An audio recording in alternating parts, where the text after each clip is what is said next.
സംശയിക്കുന്ന അതായത് മറ്റെവിടെയോ വെച്ച് കുട്ടിയെ കൊല ചെയ്തിട്ട് ശരീരം ഇവിടെ കൊണ്ട് ഉപേക്ഷിച്ചതാവാം. കുട്ടി മലയുടെ മുകളിൽ നിന്ന് വീണതാണെങ്കിൽ മലയുടെ ഇവര് ഈ വിനോദയാത്രാ സംഘം നിന്നിരുന്ന അതേ ഭാഗത്ത് താഴെയായിരിക്കും വീണിരിക്കുന്നത്. ഇത് വേറൊരു സൈഡ് മലയുടെ മറ്റൊരു ഭാഗത്താണ് കുട്ടിയുടെ ശരീരം കിട്ടിയിരിക്കുന്നത്. അവിടെ വരെ കുട്ടി എങ്ങനെ പോയി? അതാണ് ഇതിന്റെ ദുരൂഹത.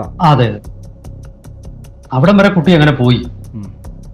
അത്ര ദൂരം പോകാൻ സാധാരണഗതിയില് ഈ മല കയറുന്നതിനേക്കാൾ ബുദ്ധിമുട്ടാണ് ഇറങ്ങുന്നത്.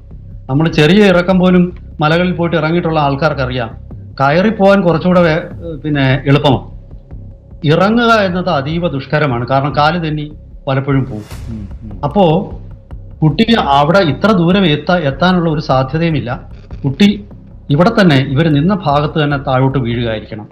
കുട്ടി സ്വാഭാവിക അപകടമരണമാണെങ്കിൽ അവർ നിന്ന ഉയരത്തിലാണ് അവർ നിന്നിരുന്നത്. ആ ഉയരത്തിൽ നിന്ന് നേരെ താഴോട്ടായിരിക്കണം പോകുന്നത്. അതേ ഭാഗത്ത് തന്നെ അവിടെ നിന്ന് നേരെ താഴെ ആയിരിക്കണം, അല്ലെങ്കിൽ ഒരു അല്പം മാറി. ഇതൊരു മലയുടെ മറുവശത്തേക്ക് പോയി എന്നാണ് മാധ്യമ വാർത്തകൾ പറയുന്നത്. നമ്മൾ സംഭവ സ്ഥലം കണ്ടിട്ടില്ല. പക്ഷേ വാർത്തകളുടെ അടിസ്ഥാനത്തിൽ ഞാൻ മനസ്സിലാക്കുന്നത്